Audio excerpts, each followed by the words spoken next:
Fala, seu Moreira. Bom dia. Tudo bem? Jota, bom dia. E aí, tá pronto ou não tá, seu Moreira?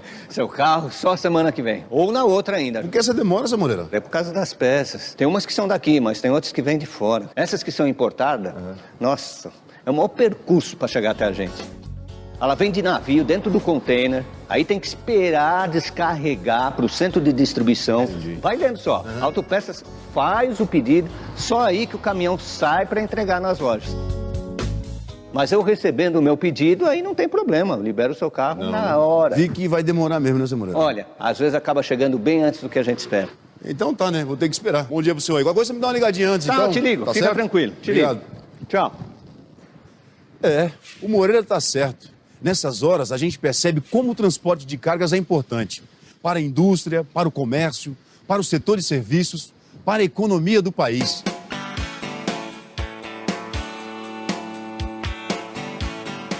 Hoje, o setor de transporte de cargas no Brasil movimenta quase 750 bilhões de toneladas de produto por ano. Isso inclui peças de máquinas, alimentos, matéria-prima, embalagens. São mais de 1 milhão de empregos gerados. E algumas dessas vagas de trabalho só podem ser preenchidas por trabalhadores qualificados. Mas os transportes precisaram evoluir muito até chegar a esse ponto. A história do transporte de carga teve início por volta de 9000 a.C., quando o homem precisou transportar os alimentos que cultivava. Afinal, foi o cultivo do alimento que levou o homem a deixar de ser nômade e se fixar na terra.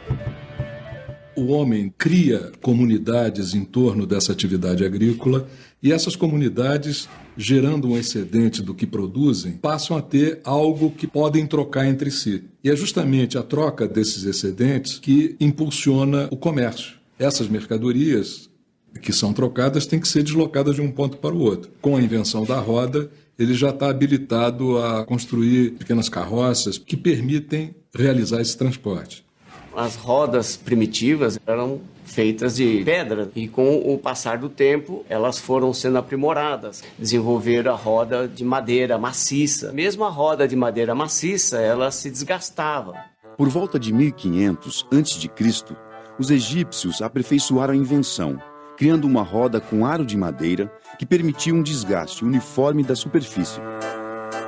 A etapa posterior, e já muito tempo depois, foi quando o homem já domina a técnica de moldagem do ferro e consegue construir rodas com aros de ferro. Constitui-se um grande avanço porque implica na durabilidade maior da roda, na sua maior eficiência no transporte.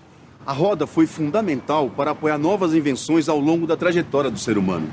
Antes mesmo da criação do automóvel, por exemplo, a roda era um elemento importante da máquina a vapor, carro-chefe de uma nova revolução tecnológica. A máquina a vapor tinha condições de ser fabricada e replicada. Surgiu na Inglaterra no século XVIII, quando o carvão era o combustível da siderúrgica que moldava o ferro. Era o começo da primeira revolução industrial. O uso da máquina a vapor contribuiu para a expansão da indústria têxtil e aumentou a demanda por força de trabalho. A oferta de trabalho e as difíceis condições de vida no campo provocaram a migração de pessoas do campo para a cidade. Com isso, as cidades foram crescendo cada vez mais. O crescimento das cidades cria um problema novo. Como se dará o abastecimento das necessidades básicas da população? Ele acaba sendo resolvido pelo avanço dos meios de transporte. Com a entrada das máquinas a vapor, o transporte começou a sofrer evoluções. Então, as estradas que eram feitas para o transporte de carroças agora dão lugar às ferrovias, né?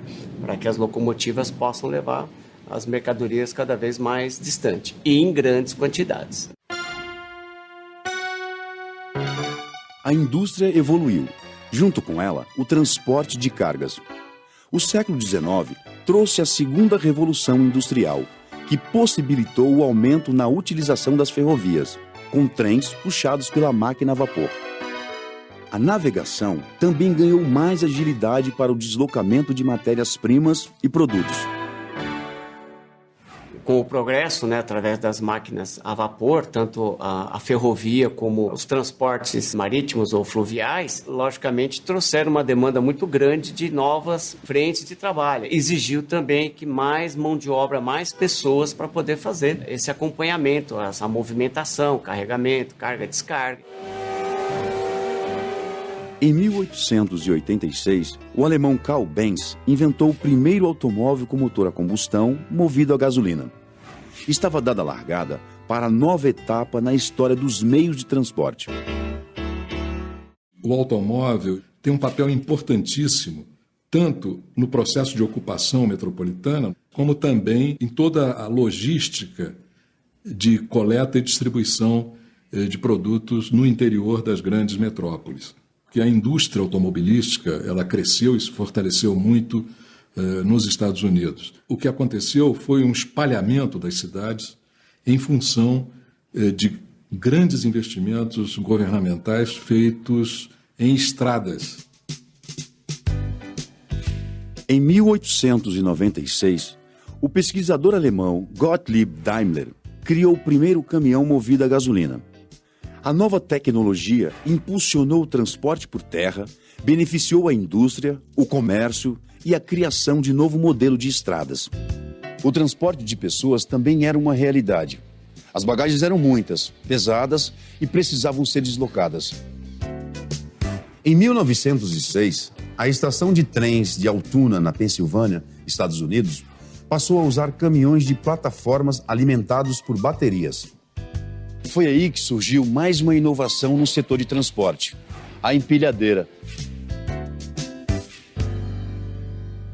A empilhadeira é uma inovação importantíssima porque ela permite aumentar a produtividade do embarque e desembarque da carga. Ao invés de ser feita manualmente, ela passa a ser feita de uma forma mecânica. A partir daí, claro, como toda invenção, ela teve inovações também, até as empilhadeiras de grande porte, que são empilhadeiras industriais, empilhadeiras que operam nos portos, né, que têm grande capacidade para acumulação e transferência de carga.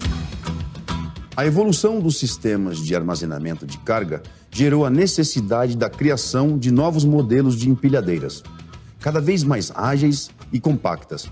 Elas passaram a atender às demandas de deslocamento da produção da indústria, do comércio e dos serviços. Seja por caminhão, por trem, por avião ou por navio, a carga tem sempre que ser deslocada, do armazém para o embarque, do desembarque para o depósito e ainda dentro dos locais de armazenamento. São muitas cargas que precisam ser movimentadas de maneira segura e com rapidez. Uma atribuição para o operador de empilhadeira, uma ocupação com amplo mercado de trabalho. O trabalhador pode exercer suas atividades em empresas de pequeno, médio e de grande porte, no atacado e no varejo. Esta ocupação é muito requisitada no setor de transporte de cargas. A gente trabalha com carga, descarga e armazenamento de mercadoria. Onde há uma logística acima de 100 quilos, sempre vai haver um tipo de empilhadeira. Hoje em dia, acho que todo segmento tem um empilhadeiro. Têxtil, papel, logística, transporte e por aí afora. Hoje, cada vez se empilha em alturas maiores. Por quê? Porque os espaços horizontais cada vez são menores. Hoje você tem a operação mais verticalizada. Isso exige cada vez mais aprimoramento do profissional. Ele precisa conhecer os equipamentos com os quais ele vai trabalhar, ter noção espacial, conhecer quais são os produtos com os quais ele está trabalhando e ele precisa também conhecer a parte documental daquilo que ele está utilizando. O mercado de trabalho para o operador de empilhadeira ele está altamente aquecido. Existe falta de profissionais nessa área. O desenvolvimento de transporte de cargas foi essencial para a expansão da economia de países e também de várias regiões do mundo, como o ABC Paulista, por exemplo. Este grande polo industrial é responsável por cerca de 20% da produção nacional de automóveis e veículos comerciais leves. Daqui sai mais da metade dos ônibus e caminhões produzidos no Brasil. Mas sem infraestrutura adequada para o transporte de cargas, tudo que se produz no ABC não poderia ser comercializado. O fenômeno da aglomeração de indústrias e da formação de polos industriais, ele é típico da primeira metade do século XX. Todos os investimentos em infraestrutura, eles se voltavam para essas aglomerações, né? Um acesso ferroviário, uma rodovia, uma usina hidrelétrica que pudesse abastecer um grande polo industrial. A lógica do ABC seguiu justamente essa tendência da aglomeração industrial. A competitividade de um país muitas vezes passa por uma infraestrutura adequada no modo rodoviário, no ferroviário, no marítimo. Quando isto não ocorre, nós acabamos tendo o custo do produto final muito mais caro, porque você é obrigado a utilizar transporte por modal inadequado, ou seja, você vai fazer transporte de caminhão quando esta carga está sendo transportada por um trem ou por um navio. E aí, Moreira, novidades? Quando eu vou poder pegar meu carro? Ô, Jota, tenho novidade da boa, viu? Sério? Vai pegar já, tá prontinho. O pessoal do transporte de carga trabalha direitinho. Você sabe que as peças chegaram antes do prazo previsto? Que legal. Dá só um instantinho, eu vou pegar... Olha lá, Moreira, legal. Bom, eu fico por aqui, mas agora motorizado. Nos próximos vídeos você vai conhecer outras importantes questões relacionadas ao trabalho do operador de empilhadeira. Tchau!